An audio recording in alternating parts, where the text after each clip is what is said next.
Thank you so much for joining us, you guys. I'm Virginia Cha. After a 2-week-long trial, the verdict finally in for the Navy sailor accused of starting the fire that destroyed U.S.S. Bonhomme Richard. Not guilty. Let's get to ABC 10 News reporter Natay Holmes, who's been on top of this trial from the start. Natay, so many emotions displayed in that courtroom after the verdict came down.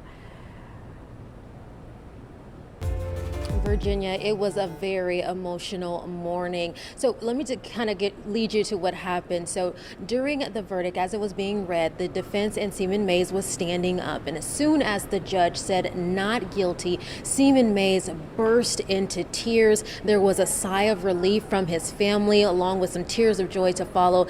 Then Seaman Mays took a few minutes with his family, hugging them and just kind of embracing them. And during the embrace with his mother, she looked up to the ceiling and just said, "Thank you. Thank you." Now, Seaman Mays did come out here and speak with us moments after the verdict was read. Here's what he had to say. Grateful that this is finally over. It's been a long 2 years. I've been waiting a long time. I could say that the past 2 years have been the hardest 2 years of my entire life as a young man. I've lost time with friends. I've lost friends.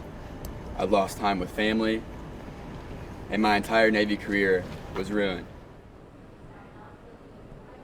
Now, the prosecution also stated that Seaman Mays, quote, maintained his innocence from the very beginning, and thankfully the military judge affirmed that innocence. It took the military judge almost 24 hours to make his decision.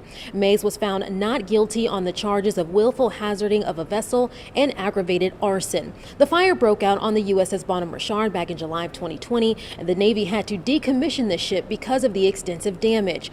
During closing arguments, the defense said there was no physical evidence showing that Mays started the fire, while prosecutors argued that their key witness saw Mays heading down to the lower storage area where the fire started. Now, the prosecution did not address cameras outside of the courtroom following the verdict, but the U.S. Navy sent a statement that says, in part, the Navy is committed to upholding the principles of due process and a fair trial.